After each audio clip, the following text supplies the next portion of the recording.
ई वीडियो सब शिव चर्चा के गुरु भाई गुरु बहन से लेकर के भगवान भोलेनाथ के माने वाले सब सनातनी हिंदू लोगन के खरतीन।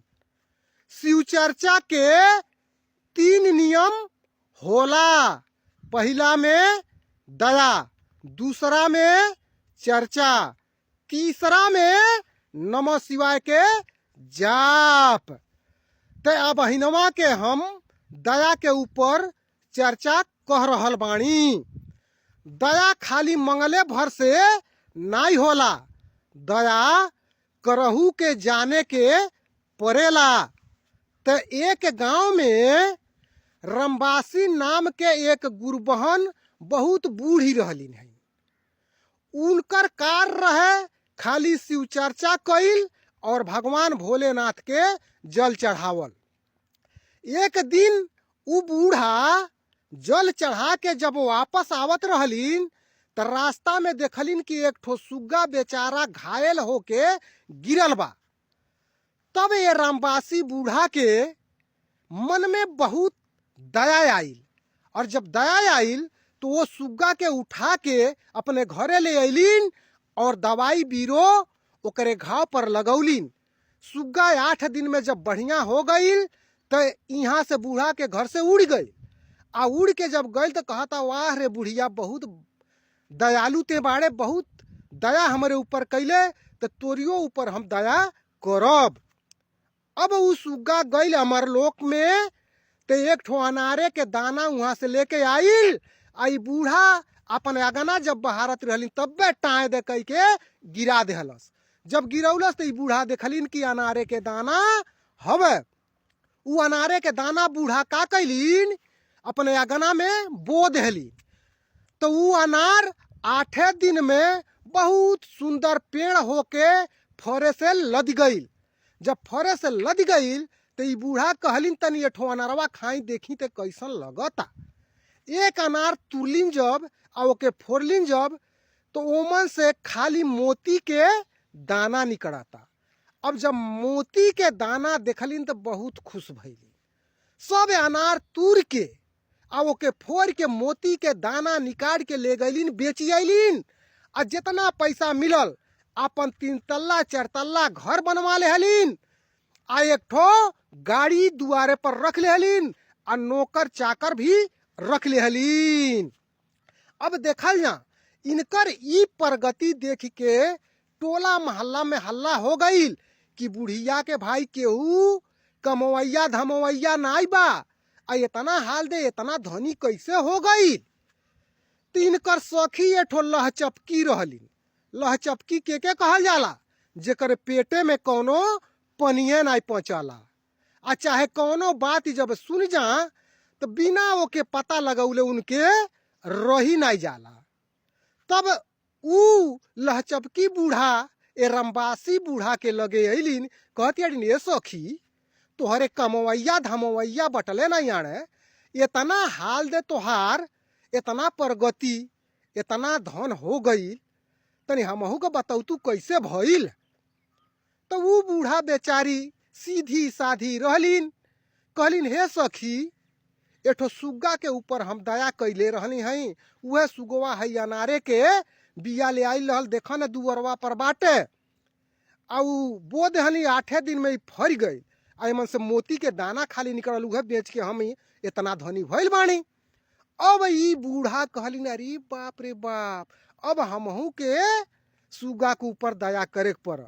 अब ई बूढ़ा वहां से अलिन आ लगलिन घूम घूम बगीचा बगीचा सुग्गा खोजे कि कहीं घायल सुग्गा मिल जा तो हमहू ओके दवाई करब, तो अनारे के बिया ले आई तो हमहू धनी हो जाई। लेकिन खोज के हार गईलिन। कहीं घायल सुग्गा जब नहीं पौलिन तो का कैलिन, एठो गुर्देल बना देहलिन। जौने से लइकवे कुल चिड़ैयन के मारे वैसन गुर्देल बना के आ लगलिन बगीचा में जाके देखे कि चल के हम कोनो सुग्गा के मार के घायल करके दवाई करब। अब एक बगीचा में गईलिन तो पहले देखले जाइल जात रहल कितना सुगन के झुंड बैठे बगीचन में। ते एक ठो झुंड बैठल रहल। अब ई बूढ़ा का कैलीन, गुर्देल तान के वही झुंड में चला देलीन। संयोग से एक सुग्गा बेचारा घायल होके गिर गई। जब सुग्गा घायल होके गिर गई ती बूढ़ा उठा के ले अलिन। इहो बूढ़ा दवाई बीरो खूब कैलिन, उहो सुग्गा बढ़िया भइल। लेकिन बढ़िया भइल तो उड़ के गइल। कहता बाह रे बुढ़िया, ते कलयुग के नेता ऐसन दया हमारे पर कैले बाड़े। जैसे कलयुग के नेता भाई भाई के लड़ा देले, जनता जनता के लड़ा देले, आ अपने फरियौता में आवेला अपनिए मिलावेला जुलावेला, तैसे ते हमें मार के घायल कर दिले, अपनिए दवाई कैले। तो ठीक बा, तोहू के हम यही तरह से दया करब। अब उ सुग्गा गइल नरक लोक से एक ठो अनारे के बिया लेके आके एहू बूढ़ा के अगना में गिरा देहलस। अब इहो बूढ़ा बहुत खुश होके बो देहलीन। आ जब बो देहलीन तो वो अनार 8 दिन में बहुत सुंदर पेड़ होके फर से लद गई। अब ई बूढ़ा तो यह जानत रहलीन कि एमन से जब निकली तो मोती के दन में निकली। ई अपन घर भर के बोला लेहलीन, कहलीन जितना अनार फरल बा सब तूर के ले चला कुल कोठरी में। अब सब जितना इनकर परिवार रहले सब अनार तूर के कोठरी में ले गई। अब बूढ़ा गईलीन कहलीन सब कुल कौनो ईटा लेला, कौनो पाथर लेला, कौनो मुअड़ी लेला, कौनो मुअड़ा लेला, आ हाली हाली फोड़ के कर दाना निकाल ले हन सभे। आ इससे पहले केवाड़ी के बिल्ली बंद कई दा कुल कि केहू आके देखे न पावे। अब केवाड़ी के बिल्ली बंद कई के सब अनार के जौन लोग ईटा पाथर मुअड़ी मुअड़ा लेहले रहने लोगन ओसे लगले फोड़े। आ जब फोड़े लगले तो वो अनार के फले में से लगले हाड़ा बिच्छू निकल के ये लोगन के मारे। आ जब मारे लगल तो मार के केन्ना जने के फुला देहल। आ केन्ना जने के उमन भागत भागत मुंह फूट गई गिर के, केन्ना जने के ठेहुना फूट गई। कैसो कैसो बिल्ली खोल के लोगन भगल।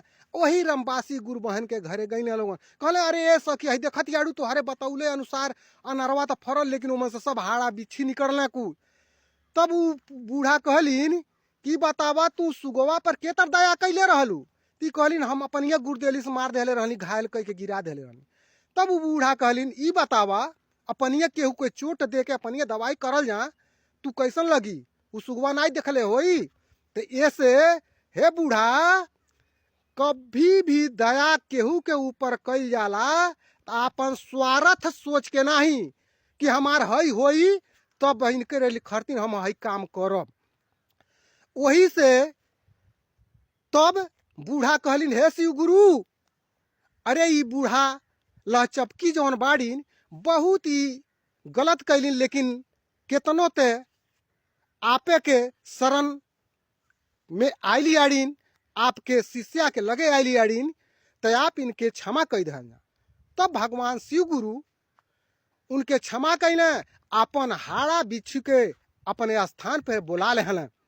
और तब बूढ़ा उ कहलीन कि देखो शिव चर्चा कइल जाला चाहे भगवान भोलेनाथ के जल चढ़ावल जाला तो अपन स्वार्थ सोच के नहीं कि हमें शंकर भगवान हई दी है, हमें हऊ दी है, तब हम इनकर चर्चा करब आ चाहे इनके जल चढ़ाई। काहे से गीता में कहल गइल बा कर्म करो फल की आशा छोड़ दो। अरे मूर्ख, तुम जब कर्म करोगे तो फल देने वाला तो देगा ही। तो गुरु भाई और गुरु बहन और सनातनी हिंदू धर्म के हिंदू लोग ये वीडियो कैसन लगल, अगर अच्छा लगल होई तो लाइक कमेंट शेयर फॉलो रिपोस्ट अवश्य कई देहल जाई। और एकरे बाद चर्चा के ऊपर के चर्चा हम लेके फिर आप लोग के बीच में आई। धन्यवाद धन्यवाद धन्यवाद।